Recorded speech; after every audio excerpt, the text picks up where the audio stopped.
The Oni Sisters of the Hidden Village, Chapter 3. A new life and the start of revenge. The Oni sisters' life at the mansion first started with lots of learning. Frederica, since we are becoming co-workers at the mansion, don't expect me to treat you like I have been. From now on, I'll be guiding you without holding back, so please prepare yourself. That was the first kind instruction Frederica gave on the first morning of their maid life. They had been guests up until the day before, but the girl acted in a way that showed they were co-workers from this morning on, and Rem felt nervous as she stood next to Ram. They were gathered at the mansion's entry hall, and from here their new life would truly begin. However, she was worried about. Rem, sister, are you really fine? You can still rest. Ram, I'm fine. Don't make me act like a monster by letting Rem work alone. I want to be the one to suffer instead of Rem. If that's not possible, then I want to suffer together. Rem, sister, Frederica, I didn't say that you should have such tragic readiness. You're making me look bad. Ram still wasn't even fully recovered, and yet she insisted on working with Rem. While worrying about Ram's stubborn attitude, Rem gazed at her sister's appearance from top to bottom. Rem, sister looks cute. Ram, yep, I look good in anything, so that's a given. But Rem is cute too. To be honest, you're so cute that I'm just dying to stroke you. Ram, thin chest puffed up with pride, smiled pridefully. She was wearing a pinafore based around the colors white and black, and it was what people called maid clothes. Of course, Rem was also wearing the same uniform, but in comparison to Ram, who was as gorgeous as her dress, she couldn't help worrying about how poor she looked in it. It was far too early for an 8-year-old girl to worry about something like that. Besides, the question was if there were maid clothes in this mansion that fit little girls. Although the answer to that question was standing at this place calmly with confidence. Stranger. Yes, I feel the exact same way. It fits you two very well. It was well worth the trouble to make over the maid clothes the beautiful Oni sisters are wearing. A sight for sore eyes. The one who said that with a bow was a slender-faced, handsome young man wearing black butler clothes. His hair, more dark blue than Rem's, was carefully fixed, and the impression of his sharp eyes was softened by a monocle. He looked around 20 years old, but there was something strange about his aura that wouldn't let her sense his age. This smiling young man was the one behind the tailored maid clothes that fit the sisters perfectly. Using flowery words, the young man complimented the sisters standing close to each other. However, Frederica, you mind not looking at them with filthy eyes? It was the disapproval of Frederica as she stepped in between the young man and the sisters with scorn in her jade eyes.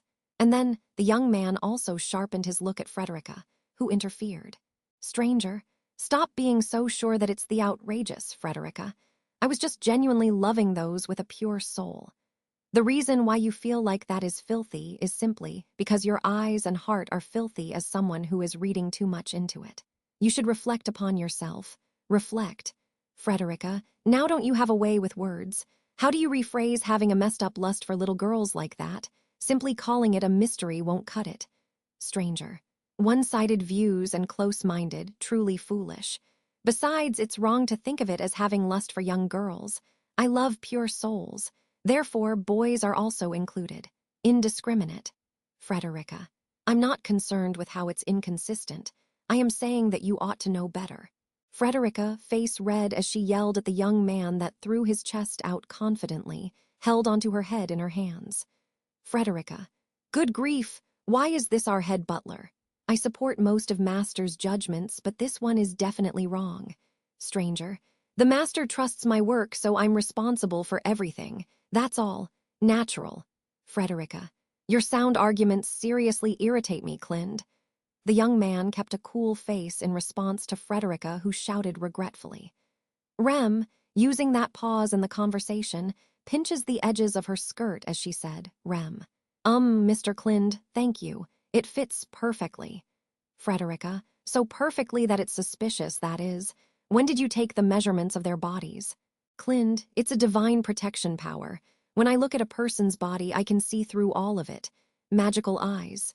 Frederica, that's a lie, right, Clind? Of course, I was joking. We have known each other for such a long time. Why are you so surprised? Does not compute. Frederica had no words for the behavior of the young boy, Clind, who told a lie shamelessly. Apparently Clind always had a slight edge on Frederica. That was how Rem grasped their relationship. Frederica and Clind, these were the two people taking charge of guiding Rem and Ram's maid life at the mansion. They may be quarreling like this at the moment, but their conduct actually looked resolved even to the untrained eye. And Rem also unconsciously stood as stiff as a ramrod as someone who wasn't taught anything yet. Ram, I understand our position now. On another note, may I ask something? Clind. Ask away, Miss Ram. About the employees working at the mansion, there's an awful lot of demi-humans. Or, well, that's not quite it. I'm concerned about how there are only demi-humans. Why is it like this? Rem tilts her head at her sister's words, prompting them to shift their attention towards contemplating the mansion. Rem, is there something weird about having a lot of demi-humans? Rem might not get it right away since there was only our race at the village. But that's strange for the outside world. Besides, Master Roswal is a human, right? Clind. Indeed, Master is a human, an eagle eye. Ram, and so this is the kingdom of Lugunica. Mind giving me a logical explanation for all this? When Clind agreed with her point, Ram sharpened her eyes. They weren't sharp enough to call them dangerous, but Ram was being cautious of something. Rem also held onto her sister's sleeve because of her anxiety. Frederica, indeed, everyone in this mansion is a demi-human. Among the gossip that goes around, there are also voices that call Master demi-human lover. Ram, that's quite the crude name. Frederica, frankly, I assert it to be groundless. When Frederica took a step forward in response to Ram's scornful tone, she continued while looking down on the sisters. Frederica, Master invites demi-humans with no place to go into the mansion, and he gives them work and education. That's how he gives, and he doesn't ask for anything in return. It's all purely Master's goodwill. Ram, right. However, that doesn't seem to apply to Rem and I. Rem also nodded many times in her head to agree with Ram's objection. He doesn't ask for anything in return for his charity. That's what Frederica said about Roswal, but it was the exact opposite Rem and Ram. Rem and Ram were asked for compensation to save their respective sister, and this current situation came about by offering themselves. It was a completely different story. When Frederica quickly squinted her jade green eyes at their reaction, she said, Frederica, perhaps he thought about how you two would rush out of the mansion if he didn't create ties like that. Can you deny that? Ram, Frederica, then that silence proves the accuracy of Master's thoughts. Ram chose to be silent because that was most likely the bulls. The sisters were both put under Roswal's care. If they weren't, they would have rushed out of the mansion, and at about this time they might have been on a reckless journey for the Oni clan's revenge. Even Rem, someone ignorant, could imagine that to be something absurd. Ram, fine. Master Roswal is a benevolent person that helps demi-humans who lack the ability to live uneducated. Let's leave it at that. Besides, it's not like we are in a position to complain, being under Master Roswal's care.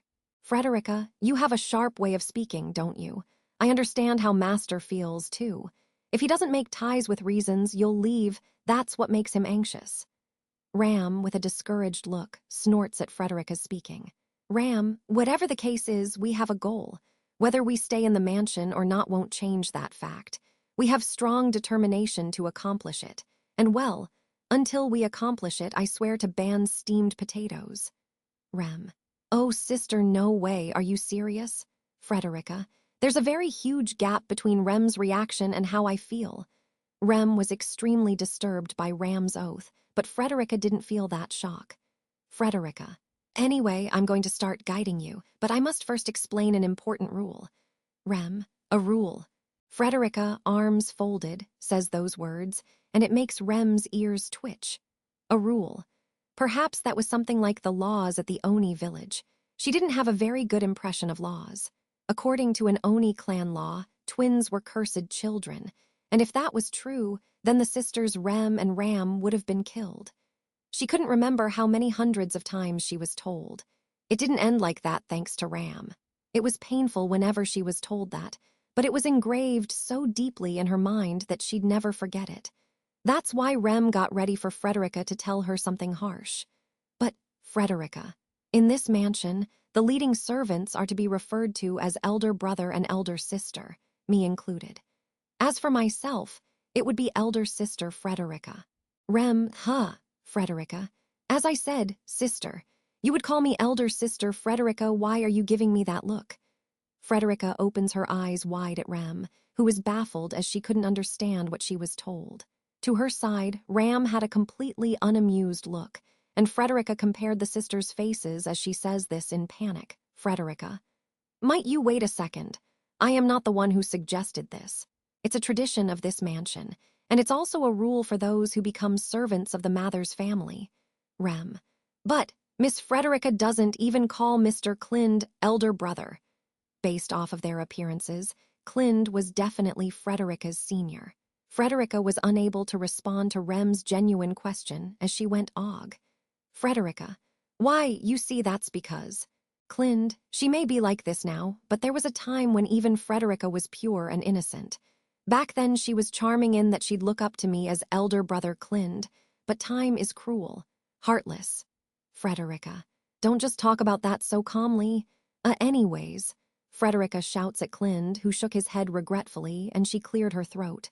Frederica, the tradition should be protected, so try it. Call me elder sister Frederica.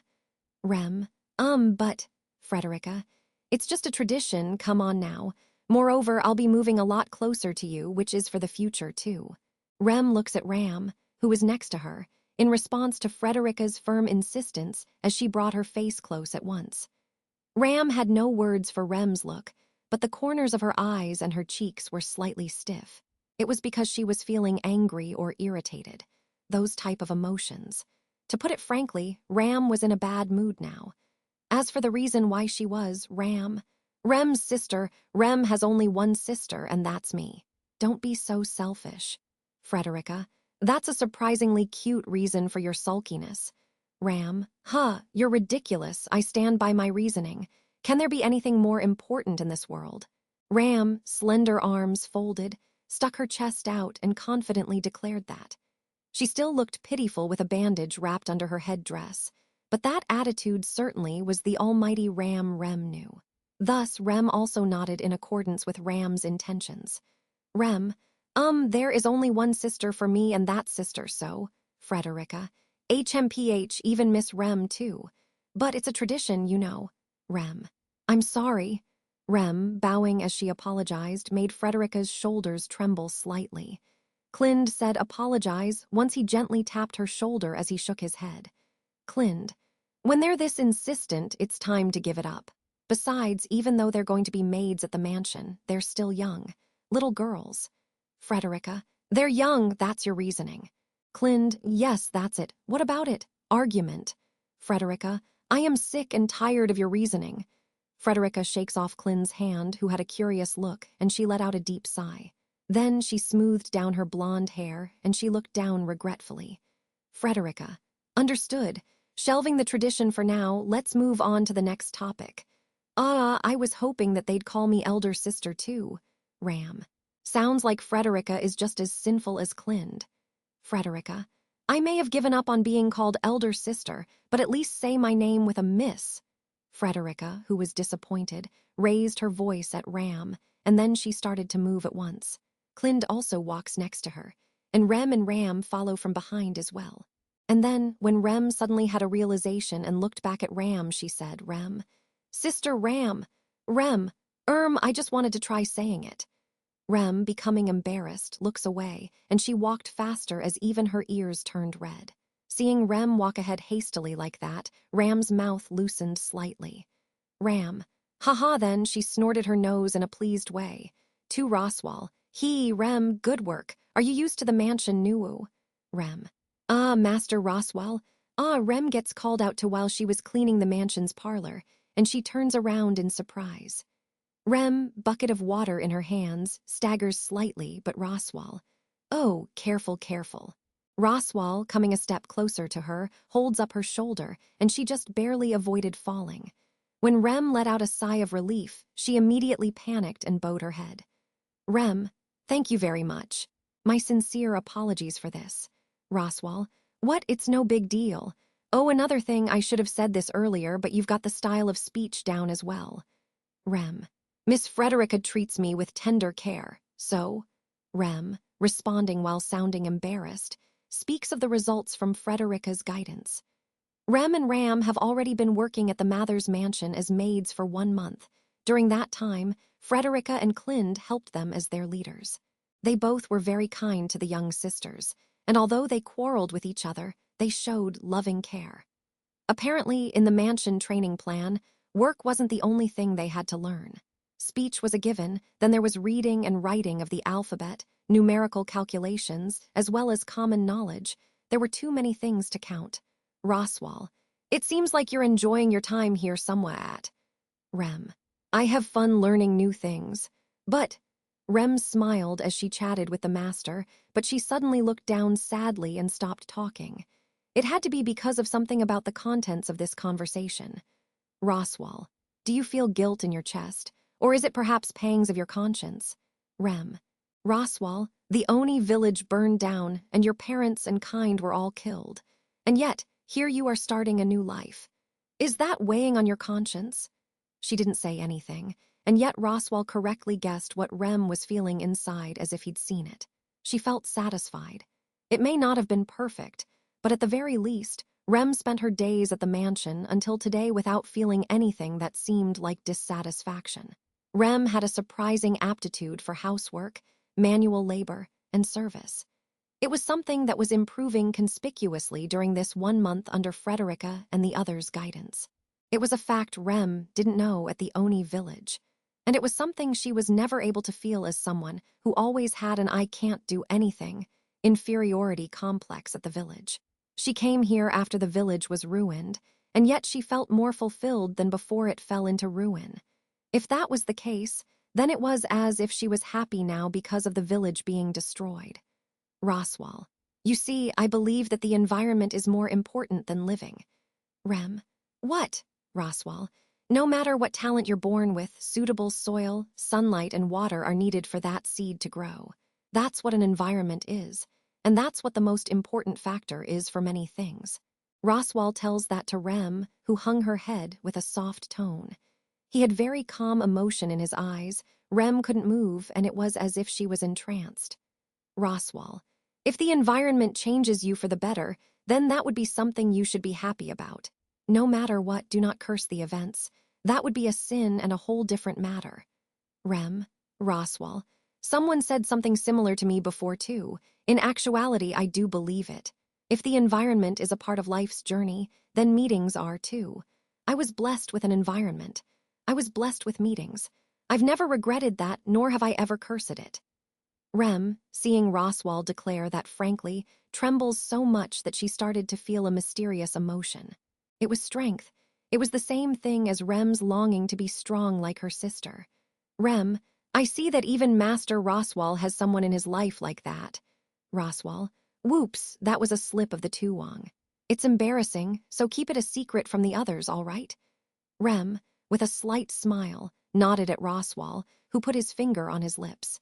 The behavior of this funny and friendly master made Rem change her opinion on him quite a bit in this past month. At the very start, she thought he was someone she wouldn't like when she first met him, but her feelings changed when he was this considerate and kind to her. Her doubt became gratitude, and then her gratitude became loyalty. Rem had no problems at all with working at the mansion now like this. However, Rem, the witch cult Roswal, Rem, they are the people who attacked the village. Roswal, I guess Frederica and maybe Clind told you. They do spoil you after all. I could have sworn I told them specifically to not let you know about it. Roswal's reaction of looking up with a troubled expression convinced Rem. The witch cult, that was a part of her maid education, and it was a name that came up many times when she was studying the outside world's common knowledge and history. They were a group of heretics that were treated as those to be detested throughout the world.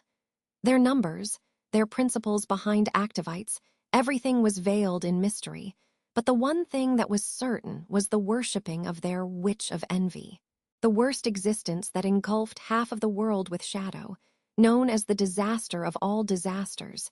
Even Rem, someone who was secluded at a village, knew that much about the rare evil existence. This group that believed in such a witch surely were the ones who attacked the Oni village. Rem, it was neither Miss Frederica nor Mr. Clind. I just heard about the witch cult, and when I thought about the village again. Roswell, you thought that they did it. If that's the case, then I was the one to make a slip of the tongue, not the two of them. You sure got me the ear. Today I am just a hopeless blabbermouth. Roswell sighed exaggeratedly as he went I screwed up.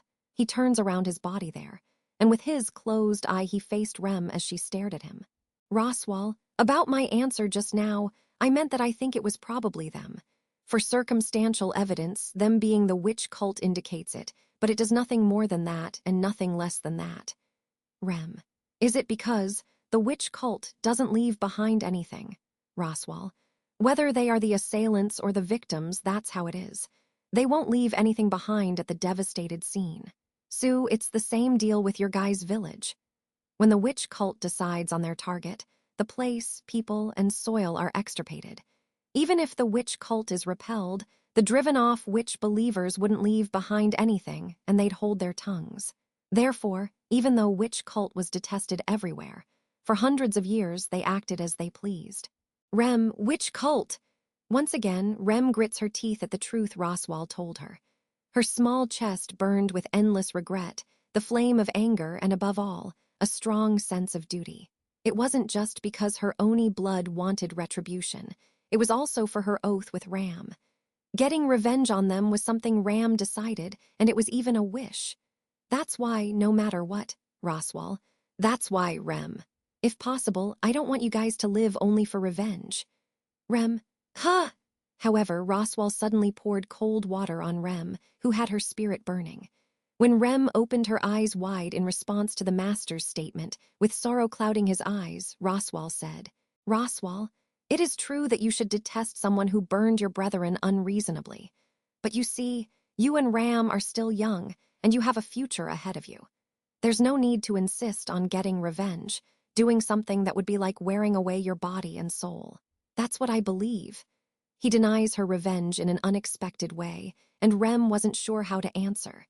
In the eyes of Roswell, who looked down on Rem, there was only the color of pure concern for her. Those numerous factors were speaking to her, saying that getting the Oni clan's revenge wasn't realistic.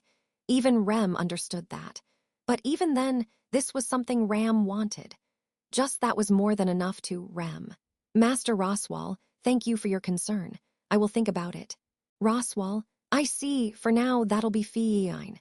Anyhow, Roswell approves of Rem's answer, and he tried to end the conversation. But that's when he was stopped as he tried to exit the room, and a pleasant color was drawn in his eyes.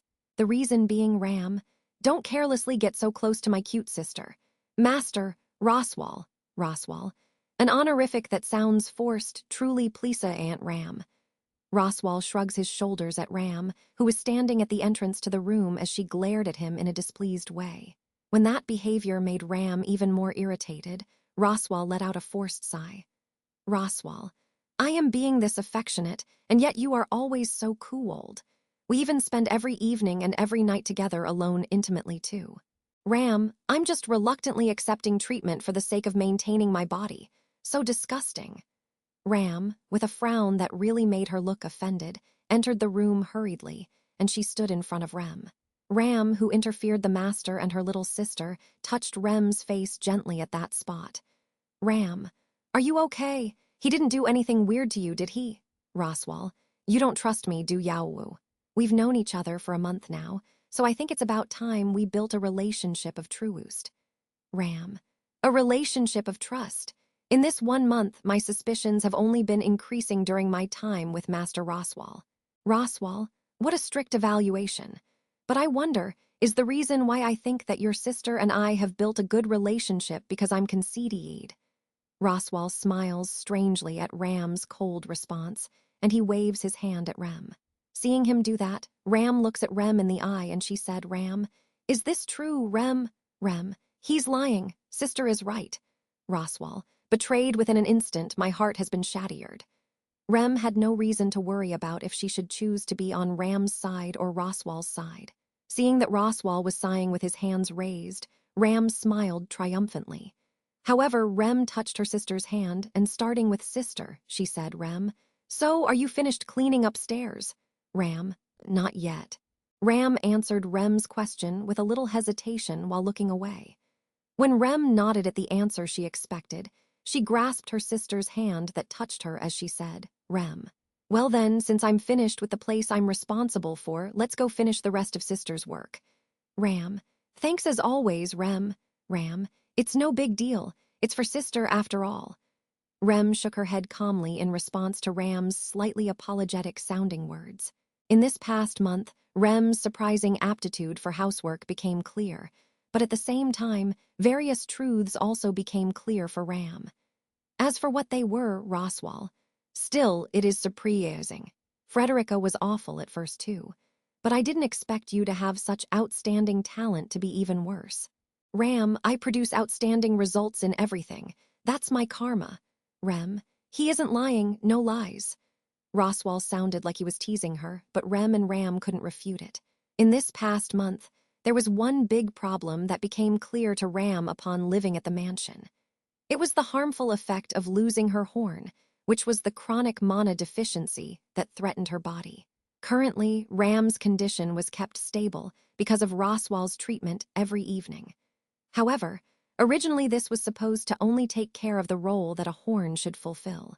It was also a treatment that was solely limited to preventing her rampages, and it was far off from being the ability she had when her horn wasn't gone. In conclusion, Ram's body was always in a malnutrition-like condition, and she couldn't even do activities by the book. She was only able to go on as a result of her tough mental strength, no doubt about it. Of course, there was no way she could accomplish her duties as a maid satisfactorily. Still, Ram stubbornly engaged in roles, and she bestirred herself to try and do the same work as Rem. Rem, it's all clean, sister. Ram, yes, understood. So making up for her sister's deficits has been Rem's daily routine. She finished cleaning the parlor, and she headed to upstairs with Ram as she nodded. But before that, when Rem bowed to Roswal, she said, Rem, well then, Master Roswal will be leaving. See you later. Roswal, okay, keep up the good work. Also, Ram, I think my business is going to take longer tonight. I'm probably going to be late for your treatment, but just wait for me without feeling lonely. Ram, it would be nice if you did it while I was sleeping. Roswal, but then I wouldn't be able to enjoy your reaction, not, but you see, I wouldn't be able to tell if the treatment went well or not. Ram, mood worsened, snorts at Roswal, who made exaggerations, and then Rem left the parlor along with her. Just after that, while they were both headed upstairs side by side, Ram took a side glance at her as she said, Ram, he really didn't do anything, right? Rem, no need to worry. Sister, you doubt Master Roswal far too much. Ram, you don't have to speak formally with me too. Rem, my apologue, sorry. It's become a habit now to speak like that. Rem unconsciously started to speak formally, and she put her hand on her mouth in a panic. She was completely blended in with the mansion life. That proved it was natural for her now. She got used to the maid dress that she was embarrassed of at first, and was even no longer reluctant with the manner of speaking and the work. If there was still one thing that she wasn't used to, it would be. There was the profile of Ram, who walked next to her. She steals a glance at her firm look and her gallant eyes. Her sister looked the same as before, but even then, she was definitely different now. Even Ram, who she thought wouldn't change no matter what happened, was no exception to the effects of losing a horn. There was no trace left of the power of her sister that was deemed the reincarnation of an Oni god. If this was the Ram back at the village, she wouldn't need help from Rem for anything. And that's because Ram was far above Rem in everything. Ram, who was supposed to be a truly outstanding being, was now standing close to Rem like this. It didn't seem like she would get used to it, no matter how much time passed. Or maybe one day she'd at least get used to this sense of discomfort. Maybe at least she'd get used to Ram not having a horn, just like how she did with her clothes and manner of speaking. And if she really did, how would that be any different from losing her Oni pride? Ram, Rem, Ram at the end of the corridor calls out to Rem, who got lost in her thoughts too long and stopped walking. Rem, no, it is nothing. I am fine. Ram, oh. Rem watches Ram give a slight nod as she accepted that reply, and she quickly stood next to her sister. She didn't realize that the words she let out automatically were formal, and she didn't notice that her older sister was sensitive to the change happening inside of her. Even when Rem was feeling conflicted and worried, time went on irreversibly. During this time that passed, while she engaged in the mansion work, Rem became uneasy because of her heart, which was diminishing her anger that was supposed to be in her chest. Her race's revenge, her attachment towards getting revenge she promised with Ram faded every day, weakening. That wasn't happening because she was always going after them every day. It was related to the feeling of happiness she had living in the mansion and Ram's condition that looked like it wasn't going to get better at all. Ram was necessary for revenge, for the retribution. Nevertheless, Ram's body no longer had any of the power needed to do that as she lost her horn. It wasn't that she wasn't losing the metal for revenge. The practical power needed to carry out revenge wasn't in the sisters' hands. That became a stone weighing on Rem's heart, and it cast a shadow on the flame of her desire for revenge. At this rate, she'd forget about how she was an Oni, and she and her sister would continue living as maids along with Frederica and Clind. Was there an option like that? Rem never talked about it, and it wasn't like she clearly considered it to be one, either. However, it would be a lie to say that she didn't have those feelings growing inside her. While having those feelings, Rem continued to work hard every day to distract herself from that. Being afraid of change, sinking into stagnation. However, change would always come by seeking slothful peace. That was something inevitable to Rem at this time. Rem, sister is going to go with Master Roswal on his trip. Rem ponders the beginning topic, and she widens her eyes in surprise. The details were of course like a bolt from the blue, but that wasn't the main reason why she was surprised. The thing Rem was surprised about the most was the schedule for the trip. The schedule. Basically, they were plans that would make the trip take several days, and during that time, Ram would be away from the mansion. The sisters were going to be separated for the first time in their lives. Roswal. Normally, only a certain number of people are supposed to come near Sanctuary. However, I have a duty to protect you guys safely. The treatment I give to Ram is a part of that. I shouldn't abandon that duty due to my own selfish reasons. Ram. I'm telling you, skipping a day or two won't do any harm. Ram was unhappy with Roswal, who leaned on the sofa with his long legs crossed elegantly. But, sitting next to Roswal, the older sister didn't shake off his hand caressing her hair. Rem, sitting face to face with them, did not hide her surprise from that change. Rem, sister, will you be okay with Master Roswal? Ram, if by okay you mean my neck won't break from being unable to take it, then yeah, I'll live. Roswal, it's a chance to look forward to Ram's perseverance that was bound to come up sooner or later. Consider this as a challenge, and I would like you to accept it. Rem, a challenge? What kind of? Roswal, of course, the older sister separation and the little sister separation. Or maybe I should call it the sisters' separation.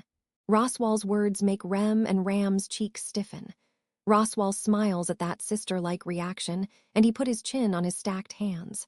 Roswal, since you guys left the village, you both were never separated, not even for a second. So I can easily imagine that it was the same at the village as well. How about you try taking a little breather now?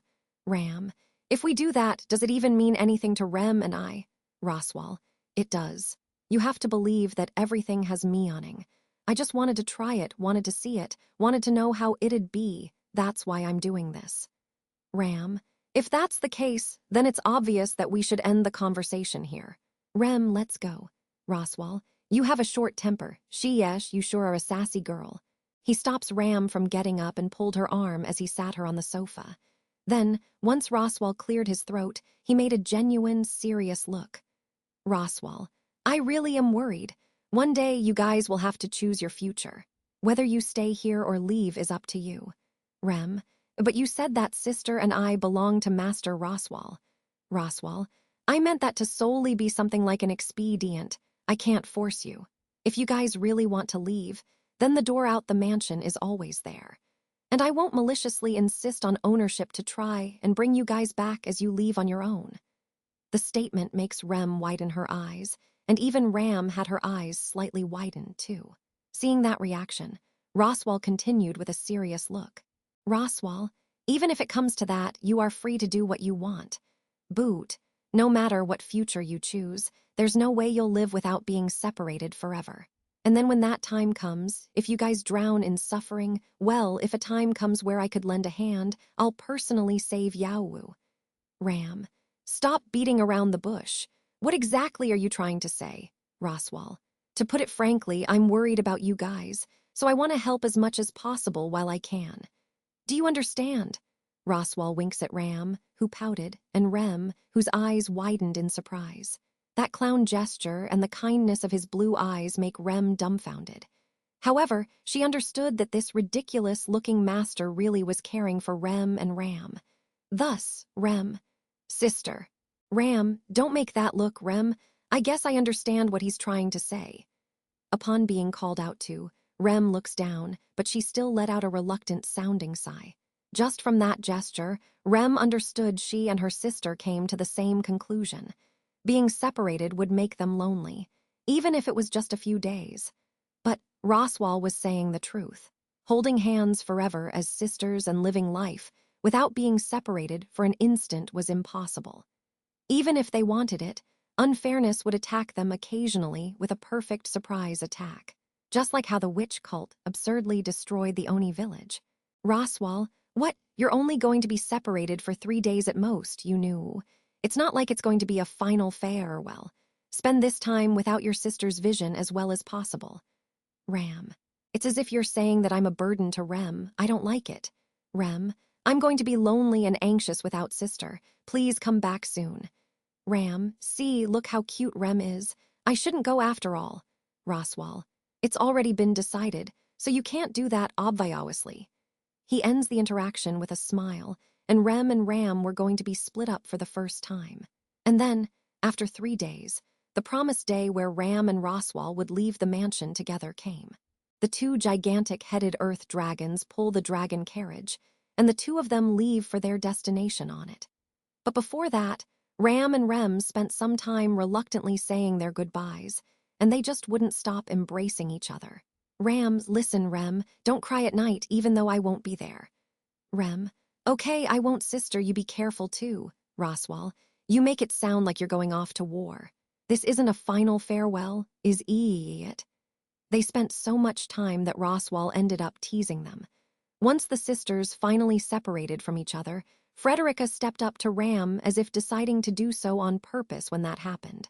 When she fixed Ram's appearance just like always, she finally brought something out of her pocket. Ram, is that a letter? Frederica, yes, it is. My brother is at Sanctuary. He's intrusive and noisy, so you'll definitely come across him.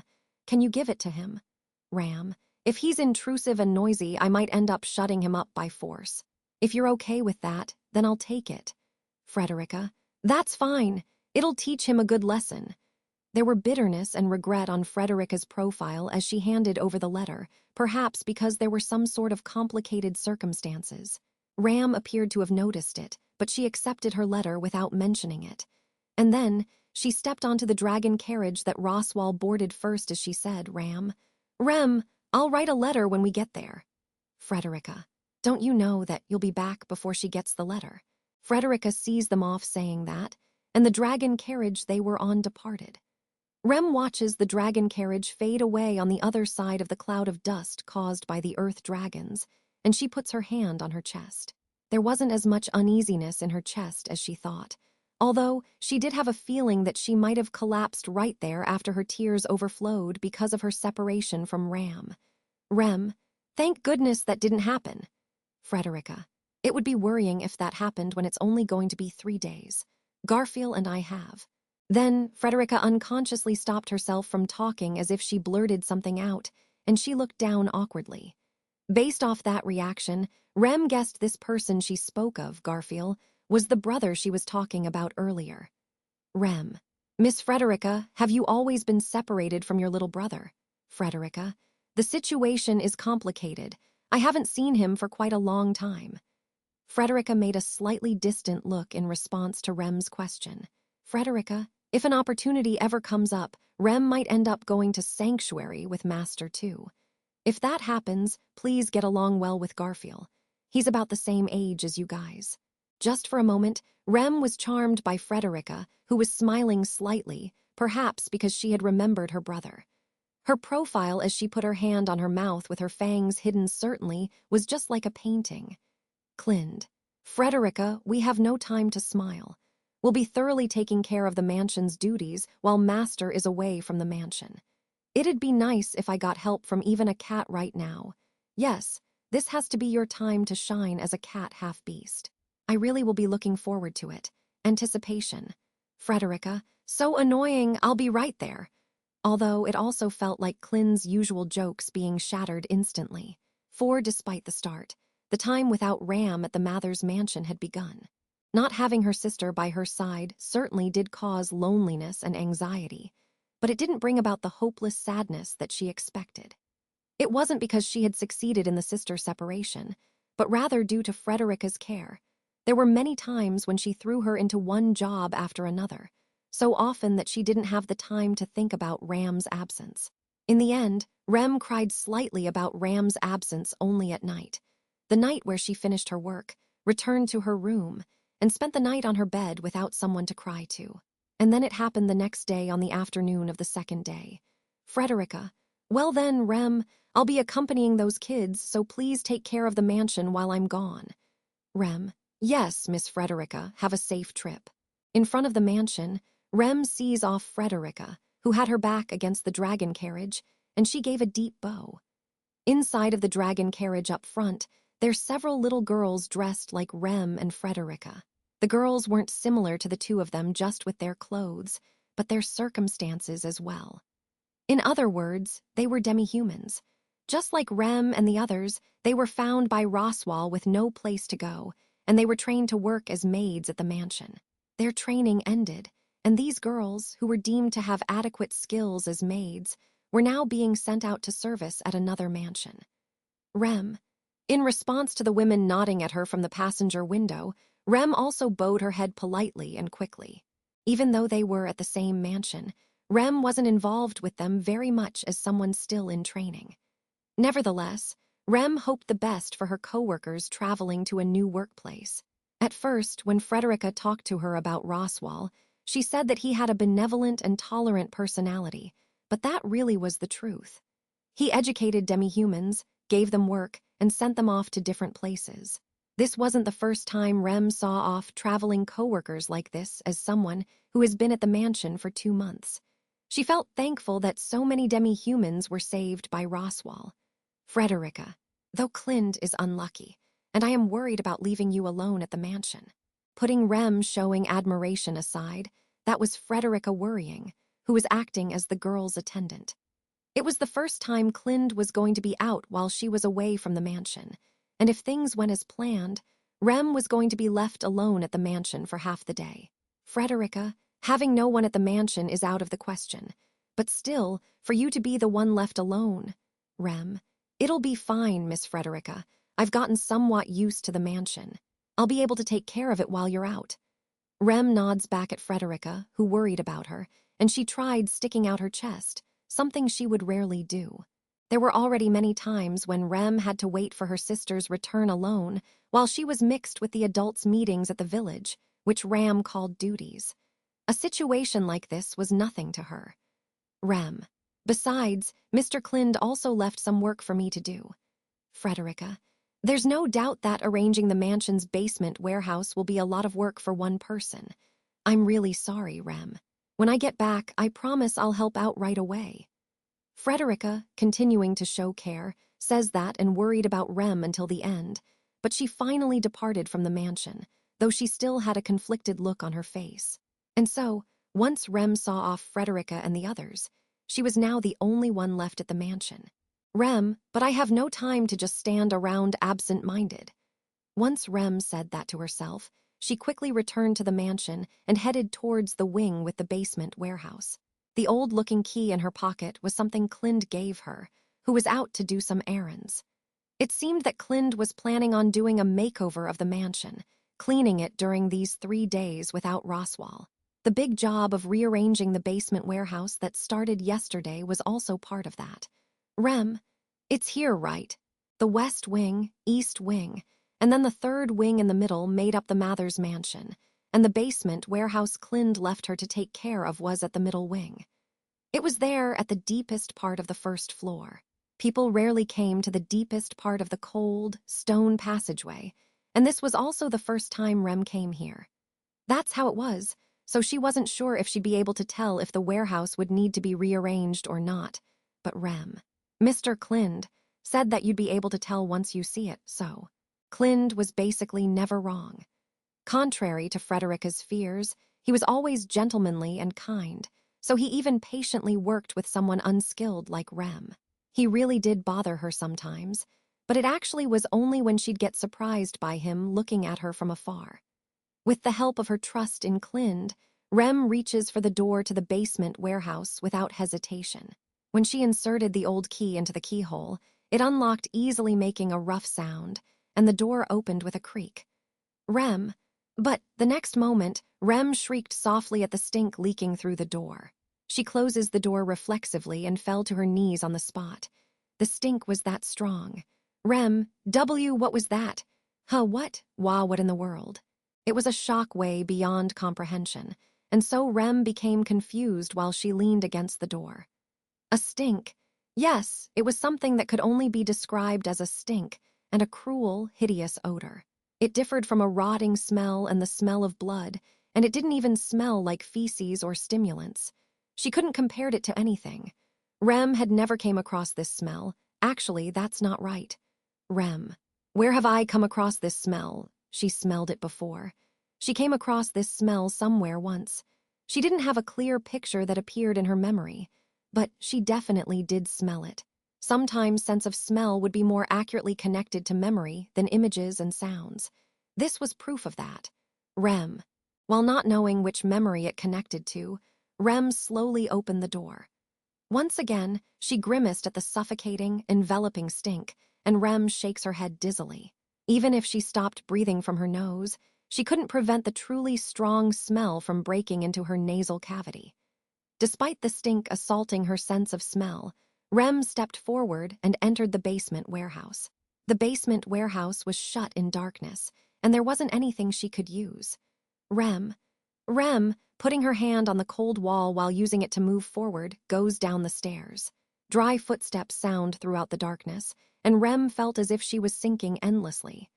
As sound came down, so did her body into the abyss. That was the type of illusion she felt. However, that nightmarish delusion ended quickly, and Rem reached the basement warehouse. The lights! The moment she thought, I have to find them, Rem's vision suddenly became white light in front of her. When that shocked Rem and made her jump, she saw her surroundings, the state of the basement illuminated by faint light. Miscellaneous tool shelves, piles of old books, tools of unknown use covered in dust, many very old furnishings that decorated the warehouse. All those kind of countless, unnecessary things filled the basement warehouse. She agreed with what Clind had said.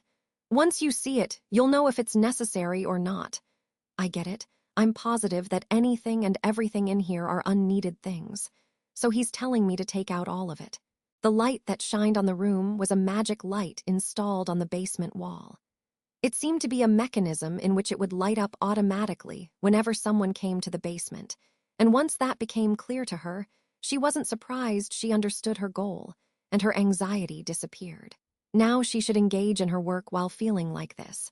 That's what Rem concluded, and she would quickly clean up the basement warehouse. It stinks. It's far worse than it was before. If Rem's spirit wasn't so strong that she could divide it like that, she wouldn't have been able to kill her senses. Rem, holding onto her breath, turns her head around to find the source of the stink. Once she tried following that smell in the cramped underground basement, she found what she was looking for in merely 10 seconds. Then it was right before her eyes, and this was truly when Rem's throat froze up. In front of Rem, gazing dumbfoundedly, there was a door to another room that led to the inner part of the basement warehouse. The existence of it in itself wasn't something to be surprised about, but she was concerned about what was inscribed on the door itself. Several tight chains were wound on the door, and a magic circle was drawn to seal it. This was Sisters. She came across it before.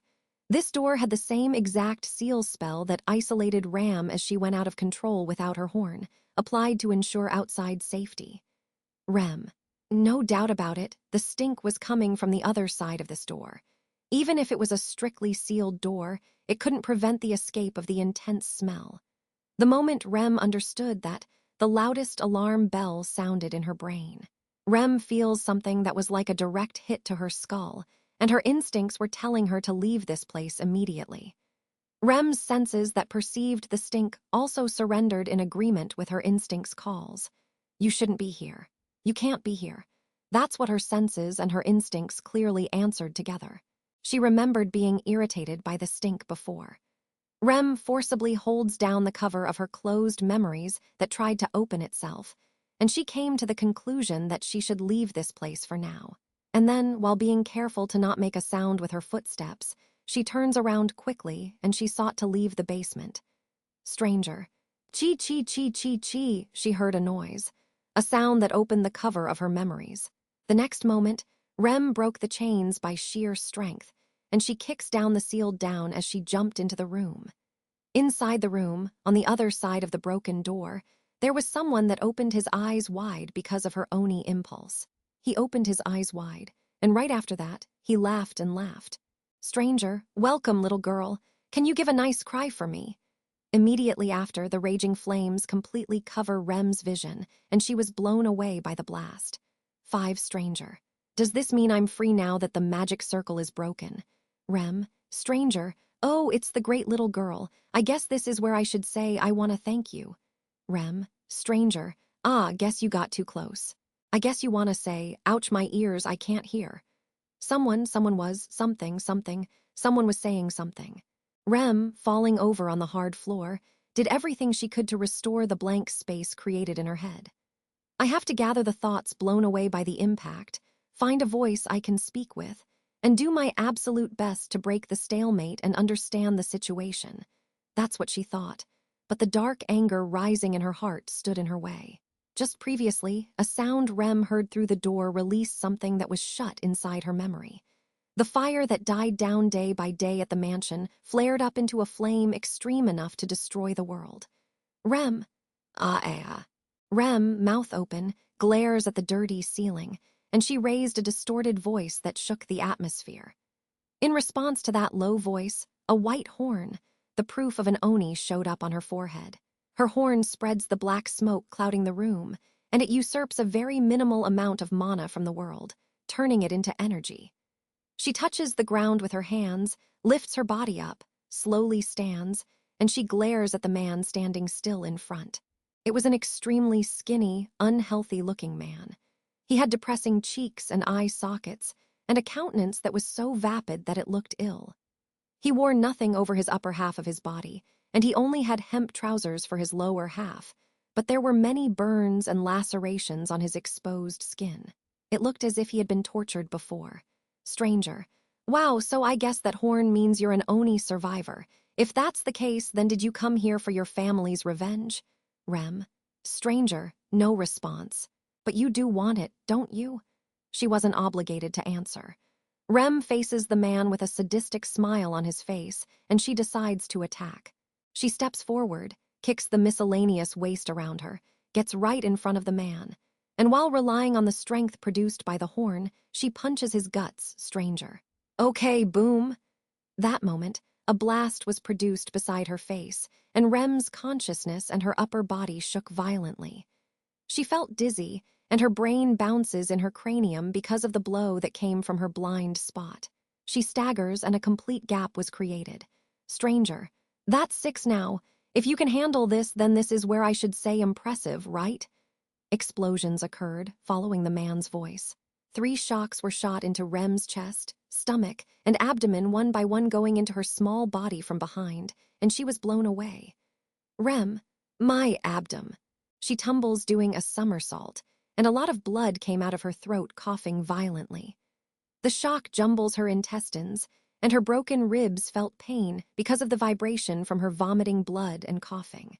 She couldn't tell if she was seeing red because of the pain, or if it was because her face was split in half. Stranger. As expected, Anis are tough even when they're brats. You were hit that much and you still aren't damaged. Based off what the man looking down on her said, she was now sure that her body was the same as before. She was breathing heavily from the pain, but her shining horn wouldn't let her lose her will to fight. Rem's wounds blew red steam. The damage of her limbs were healed in an instant. Her disconnected bones were reconnected with a sound, and she stood up fiercely. Stranger. I saw it at that mountain many times, but man, you guys are literally monsters.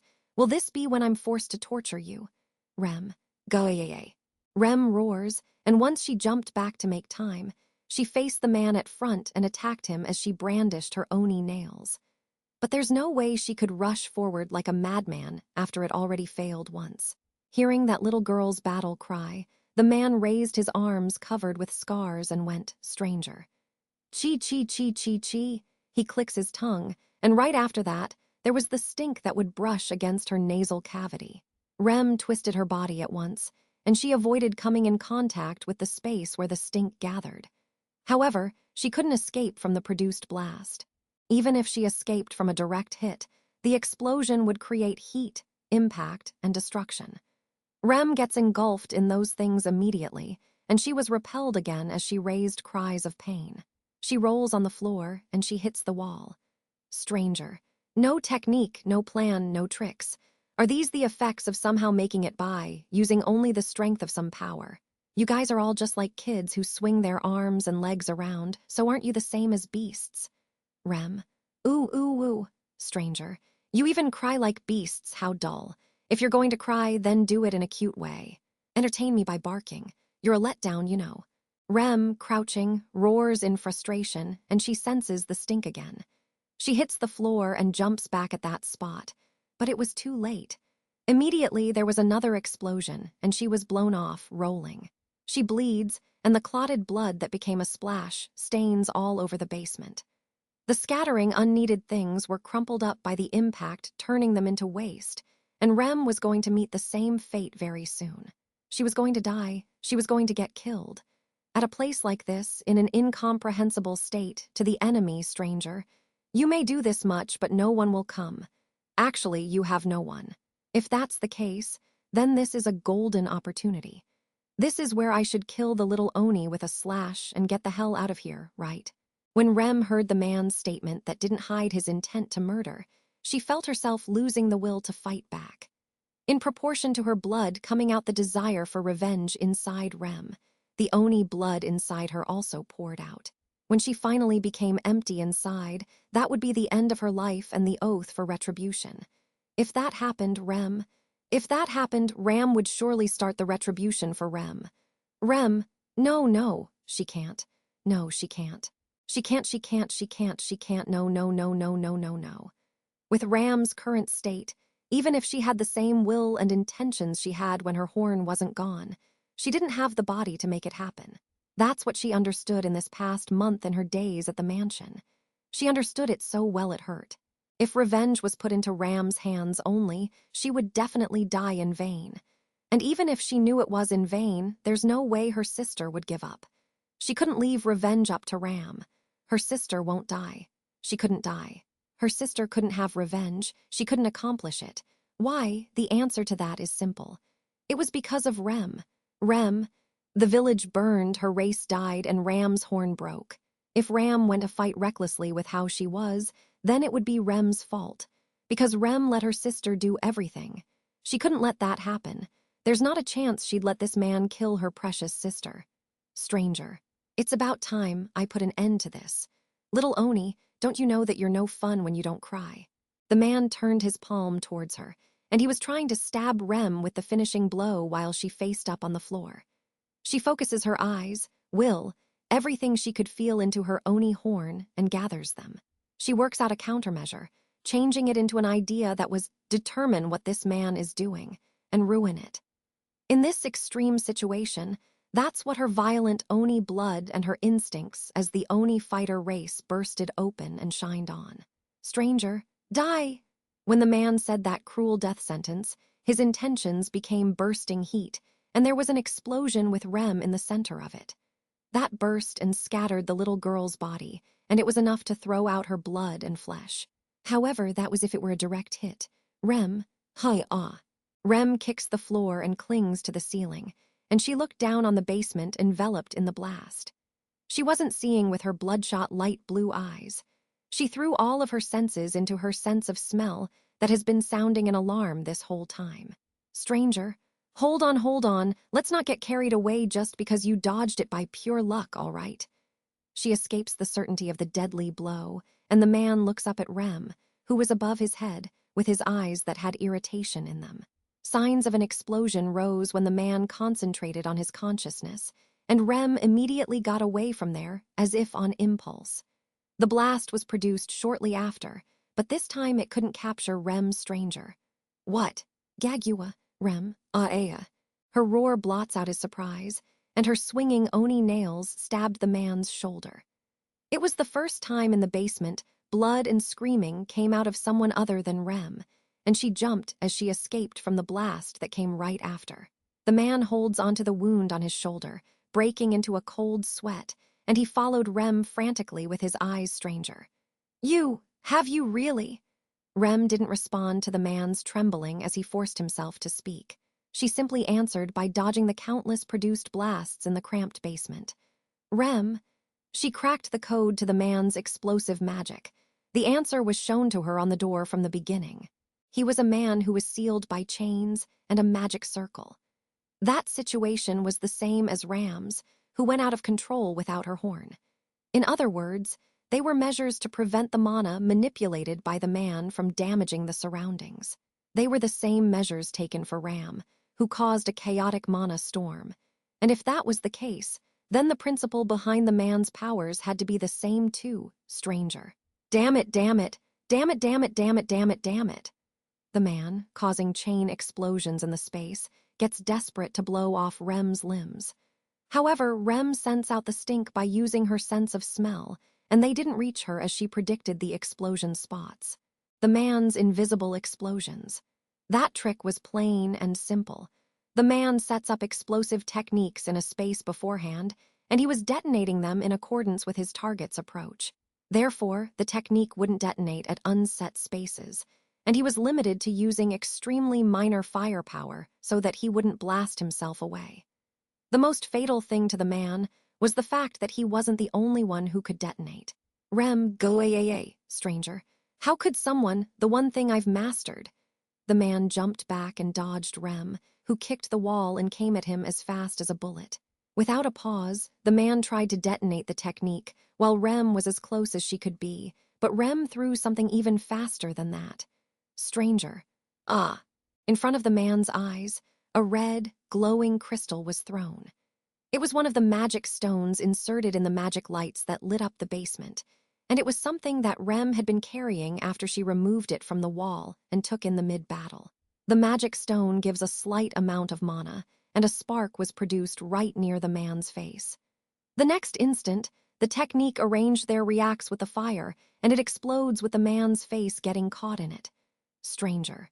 Boo Jaya! The explosive heat produced around the man's face blew off his ear and nose. Face burned, eyes wide open, the man holds his face up and falls down while screaming. Rem. Rem wasn't going to miss this chance. She rushes up to the man in agony and crushes his neck by stepping on it. Kill when the opportunity is given. Not one bit of such mercy was given. The hunting instincts as an oni, stronger than hatred and anger. The man probably had a hunch that death was near. When he reached his hand towards the ceiling desperately to stop his screaming from the pain, stranger. Ch. It was painful sounding tongue clicking, and his attempt to get himself out of a hopeless situation. The detonations set up in the basement warehouse all go off in reflection with the man's intention. Tremendous, explosive heat and impact engulfed the basement, and Rem also was caught in them as she lost her escape from the stink. From top to bottom, the impact goes through her whole body, enough so that she couldn't even recognize her own hands and legs anymore. Hearing the piles of scraps wood collapsing, the man covered in snoot crawls out of the ground. The blast shook the whole mansion, and it produced a power that could have buried the basement warehouse in a cave. Although the man didn't want to make the choice that got himself caught in it, on the contrary, it did bring him luck. Stranger.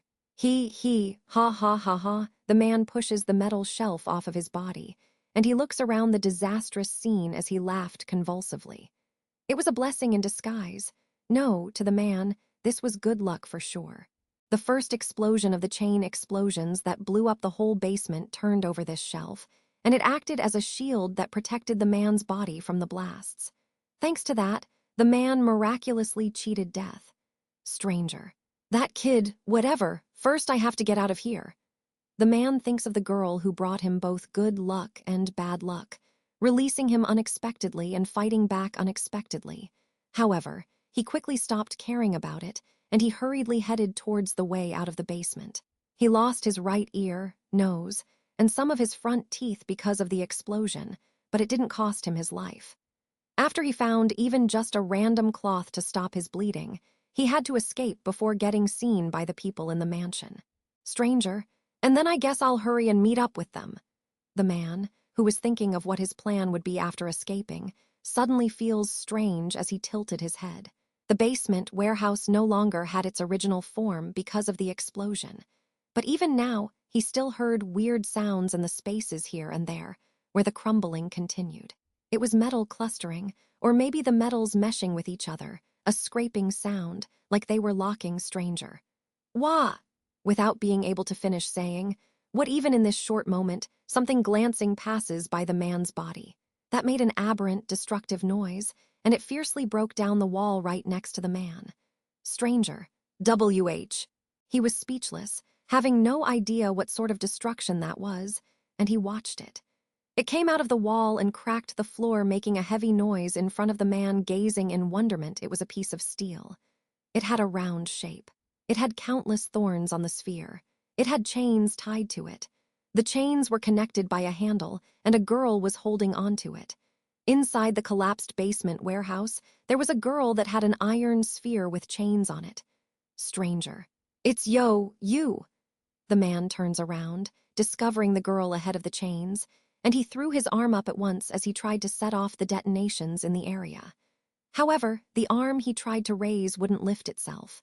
Once he took a look, he saw the top of his upper right arm blowing off, being torn away. Stranger. He looks at his feet.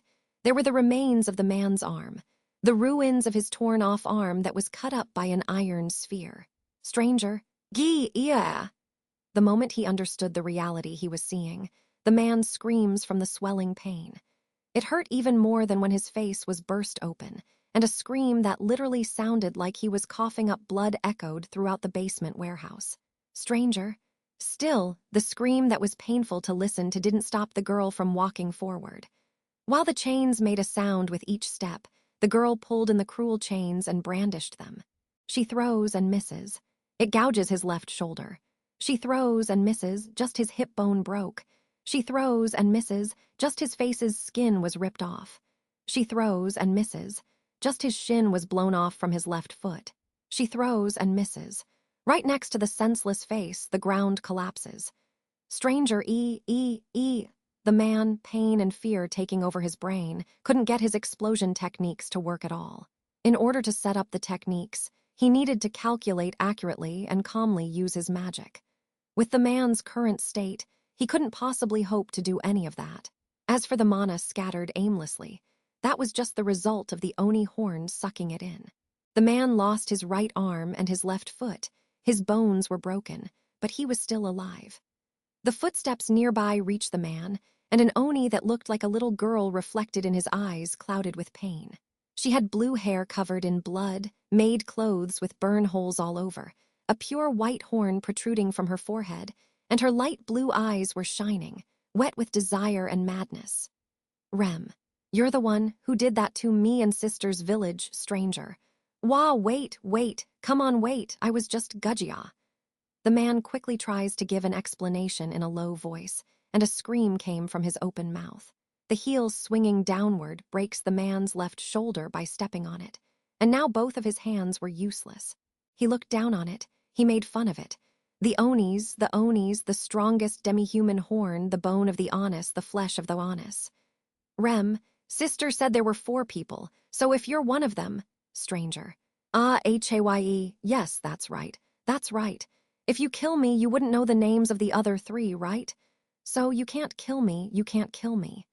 The man strains his voice, desperately clinging onto the hope of his life being possibly connected to others. Hearing that scream, the Oni girl's face contorts in anger.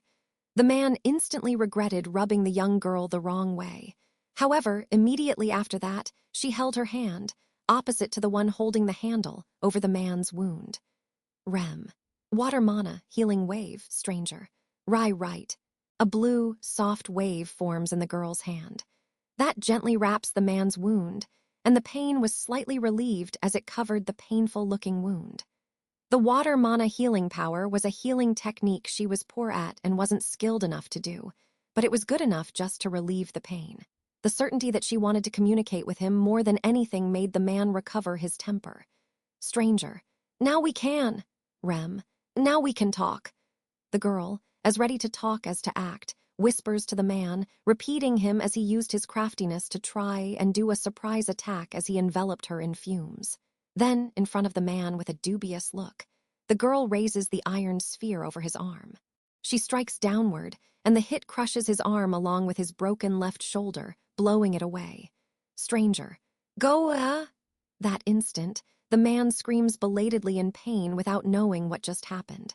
While the fresh blood gushing out stained the floor, the girl puts her hand over the wound again, and she healed it. Seeing that with a sidelong glance, a question mark flew on the man's head. But he knew the answer immediately. The Oni girl, looks down at the confused man, and with a lovely, evil countenance, she spoke. Rem, I will break it and then heal it, break it and then heal it, over and over until you tell me everything you're hiding. Stranger. Rem, I will have retribution for the honor of the Oni clan. No, for sister. The girl tightened the chains in between the shocked man's thin arms to show her determination. The light sound the metal made almost sounded like an ultimatum to the man stranger.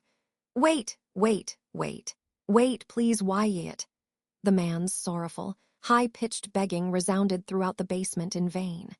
Then, as for the whether or not she listened to his begging, the painful screaming that continued afterwards is your answer. 6. Immediately after Rem woke up, she completely lost track of where she was. Rem.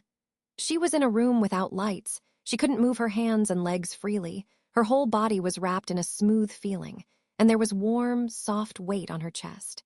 She blinks many times in the silence, and when her eyes adjusted to the darkness, she figured out that she was in the mansion's guest room she frequented every day to clean, and she also identified what exactly was the weight on her chest. Rem, sister, Rem faces up on the bed and sees that it was Ram who was embracing her chest. She had her arms around Rem's body, keeping close to her to not be separated, and she was fast asleep. Once Rem smiled slightly, feeling her sister's sleeping breath with her ears and seeing her sleeping face, she unconsciously caressed her pink hair. This wasn't a servant room given to them as a private room. Rem, having doubts about sleeping in a room for guests, searches her memory to figure out what happened. I'm sure that I was taking of the mansion alone, while everyone was away, stranger. Although you made the basement warehouse collapse in your fight with the enemy, you destroyed him. You were found by Clind, covered in blood, and you were brought to the room to rest because Ram begged. Rem, Roswal, that's a rough outline of the situation. Did you get it? The person standing at the corner of the room, who appeared God knows when Roswal surprises Rem. Seeing that reaction, Roswal calmly walks up to the bed with a pleased look and says, Roswal, Ram is taking a rest because she's exhausted from taking care of you. She's been doing it since we came from Sanctuary, despite being on a tight schedule. She wouldn't leave your side ever since she got back, and she was always keeping an eye on your sleeping ass. Rem, that's because sister is amazing, or sister is important but well. When they started talking about Ram, who fell asleep, Rem immediately began a different topic. Her memory came back to her when she heard Roswal's words. The basement, the man, and then Rem. Master Roswal, my dearest apologies. I damaged the mansion's basement so much. Roswal, I'm surprised. I certainly didn't think that you'd apologize for destroying the warehouse right away. Rem lowers her head in apologies, and Roswal smiles in response. Roswal, you have nothing to apologize for. Your safety is what's most important after all. Whatever happened in that building doesn't matter. Still, once your life and existence are gone, that can't be undone. Rem, it can't be undone, Roswal. Nope, it can't, so be sure to take care of yourself. Seeing Roswal nod dramatically, Rem lowers her eyes quietly. Then Rem speaks of the questions stuck in her mind, the beginning of the incident at the basement. First of all, why was a man at that place? Rem, Master Roswal, why was someone locked up in the mansion's basement? Plus, that person, that man is Roswal, one of the people that attacked your guy's village, Yeez. Roswal unashamedly and sincerely affirmed Rem's doubt. The master dressed as a clown sighs pensively at the girl who held her breath upon hearing that reply. Roswal, indeed, it must have been very shocking to you. Locking him up was a secret that could have possibly created a crack in our trust that built up in these past 2 months. Rem, no, but that's true, he affirms it. Roswal was hiding an enemy of the Oni clan from Rem and the others. If that wasn't betrayal, then betrayal didn't exist in this world. Rem's shaking fingers grab onto the sheets, but she doesn't have a fit. That was because of the heavy influence from her sister's sleeping face on her lap. She didn't want to disturb her sleeping.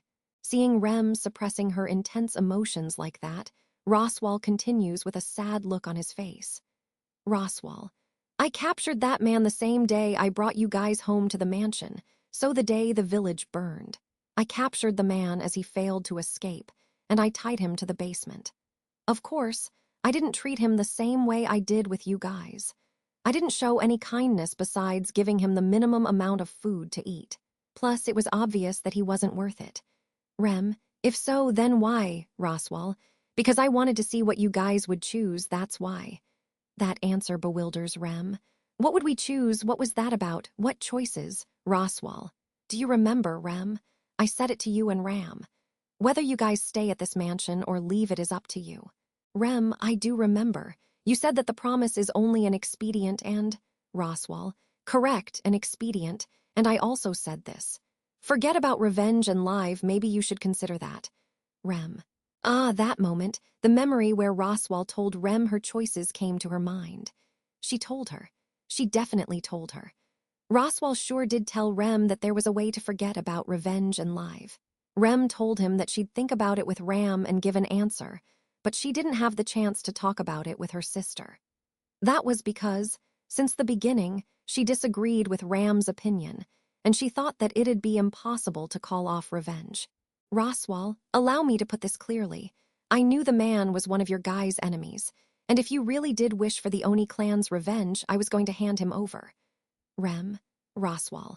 But if you didn't want revenge anymore, and you were going to your life at this mansion in peace, I was going to bury that man without telling you guys, and I would have hid everything.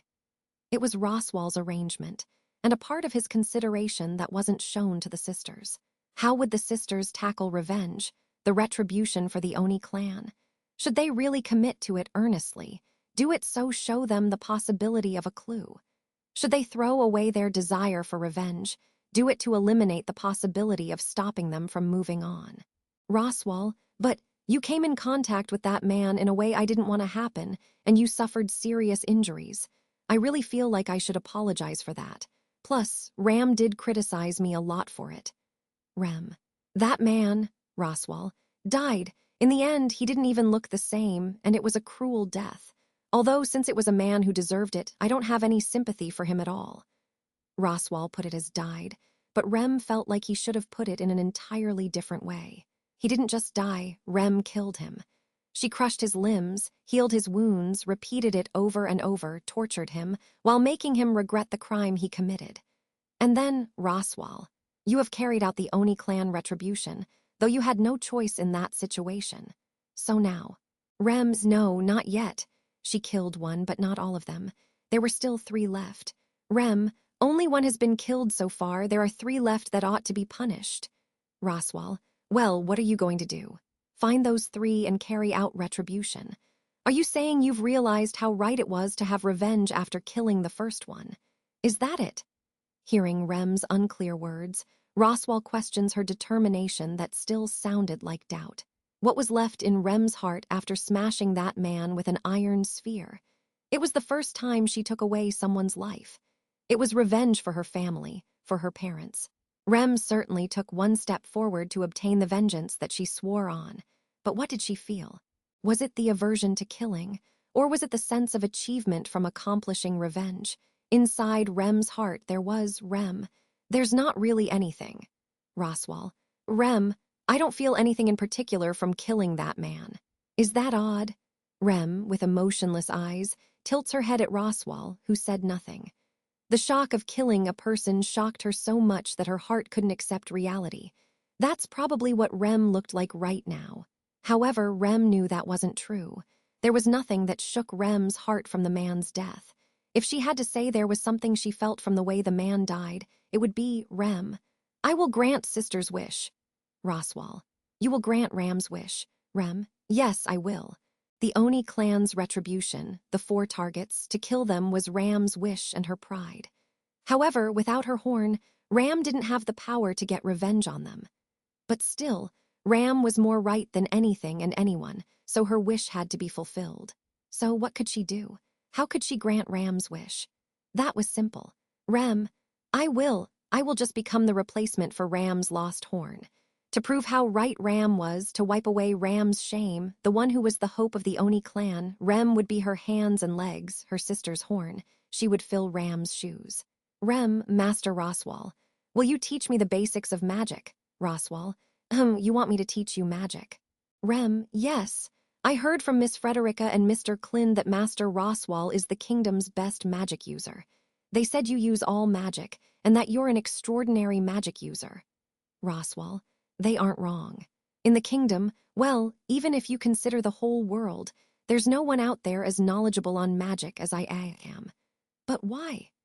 Roswal affirms an evaluation about himself without even being humble, and after that, he asks a question about Rem's intentions. The reason why she was asking to study magic under him.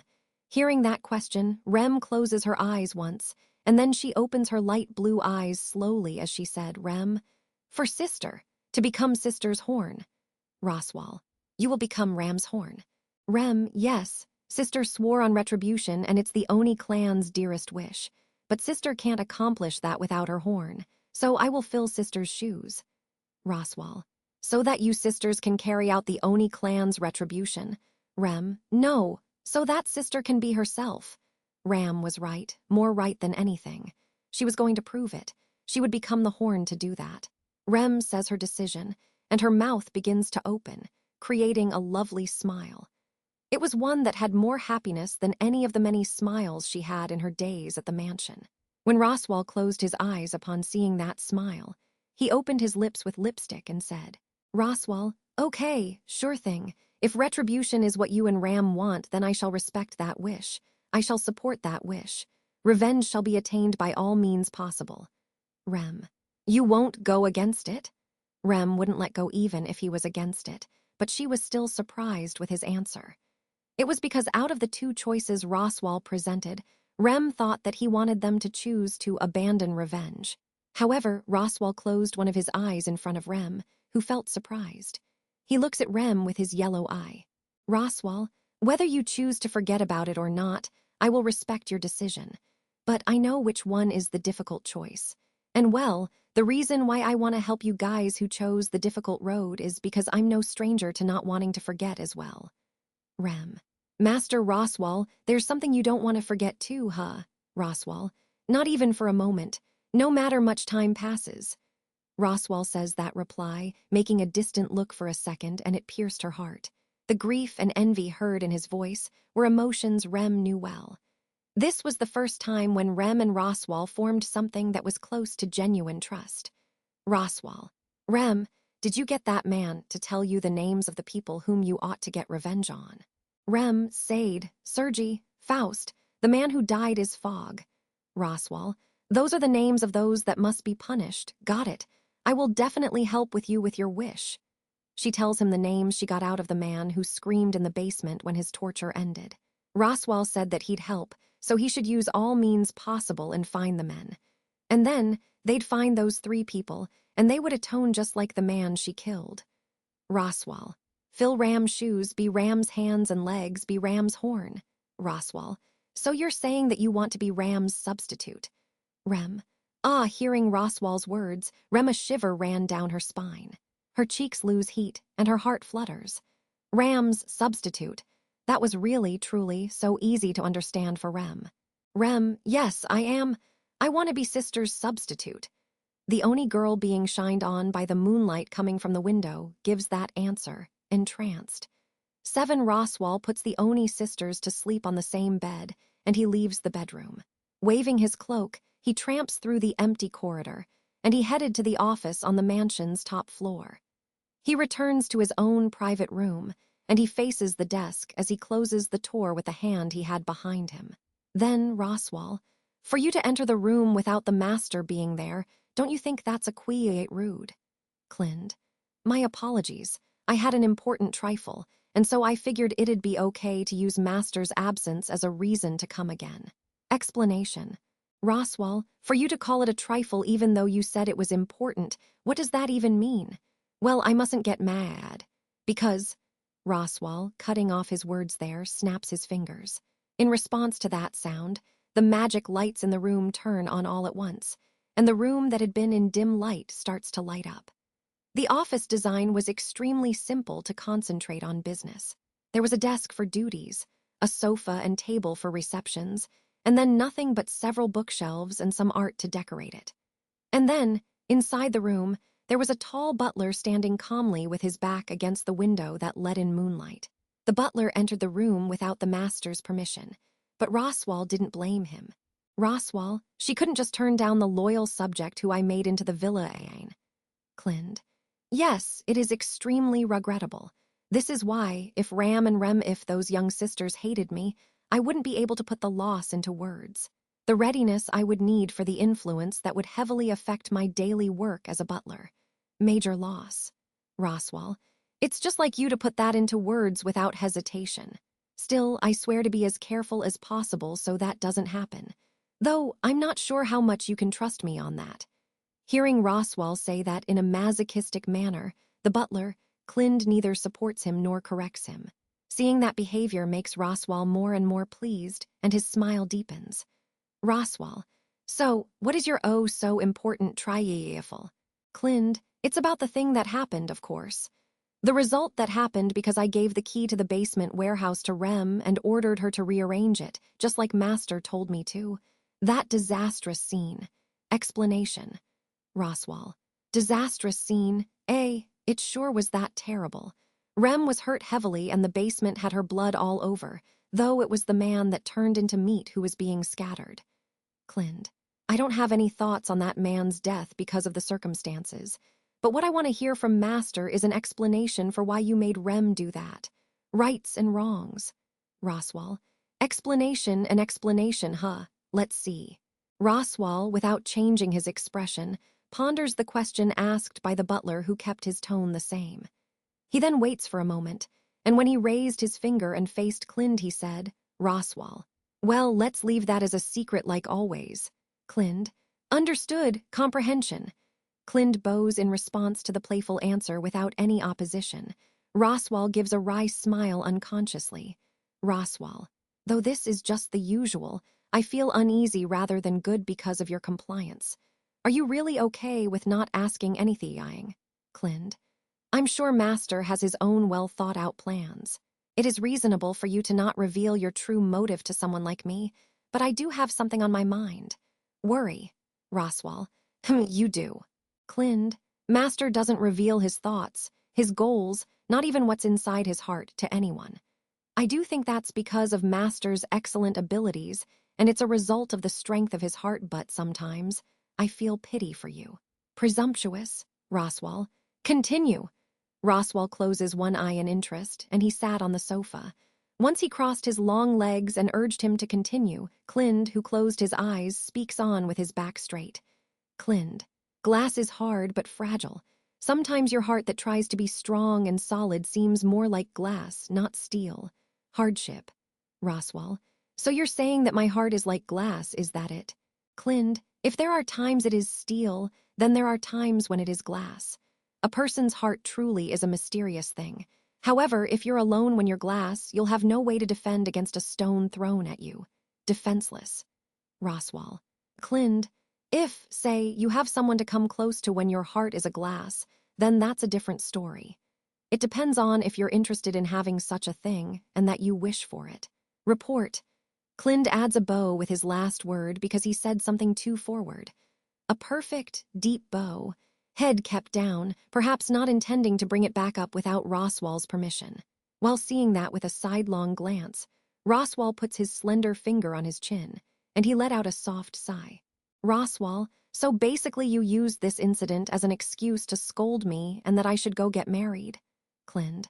What a misunderstanding. If I could, I would meet a wife I could trust, have kids with her, and have those kids tell me what to do. Pure, Roswell. For you to let babies take care of you, that's a pretty courageous decision. Clind gives an explanation, speaking somewhat fast, and Roswell made a faint, bitter smile. That interaction showed Roswell's answer to the previous question. Then, his impulse to smile fades and they both tighten their mouths. Roswell, I shall take your advice, though I think it'll be hard to do. Clind, there are probably a lot of women who won't go any further because of the rumors about Master and his personality, but if you drop the makeup and dress properly, I don't think there will be any problems. Advice. Roswell. Theen, I can't. If I wash my face and change my clothes, then I can't be who I am. Roswell throws away the most realistic advice that's been said thus far, and he puts his elbow on the table. Roswell. Well, if you're fine with it, then the previous matter is settled. Ram and Rem might hit you coldly for a bit, but please do your best to deceive Theum. Clind. I have no problem with those little girls hitting me. Pleasure. Roswell. Sinful. Ah, right. So I do believe that there was an iron sphere with chains kept in the basement warehouse. Can you change it so that it'd be easy for Rem to use? Clind. I wanted to remake cute clothing and stuff, but I accept. Reluctantly. Rem got her vengeance during her battle with the man tied to the basement using that special weapon. Out of all the weapons in the basement that were difficult to use, Rem dared to choose that one. Roswell. I never used it before, but it surprisingly ended up being something worthwhile. Clind. Considering everything and use everything, I think that's the thing to learn here. Humble opinion. Roswell. Yeah, you certainly are right. Well, Clind, you may go back down now. Seeing Roswell give a gesture that said the conversation was over, Clind bows and moves towards the door smoothly. Then, while he went over, Roswell said, "Oh yeah," from behind and added, Roswell. Though Ram and Rem are angry, I'm sure that you and Frederica are mad about the commotion that happened in the basement too. Actually, that girl's angry look was the strongest. Make sure to dodge her well. Clind. All right. Melancholy. Roswell finally makes bitterness show on Clind's profile, and he smiles like a bad boy seeing that his teasing was a success. Then, once the butler left the room, one person was left inside. Roswell. In silence, Roswell rests on the sofa, and he looks up at the moon out the window. He gazes at the moon with its upper half waned, and while bathing in the silver moonlight, he closes one eye. It looked as if the bright moon was shaking inside of his yellow eye.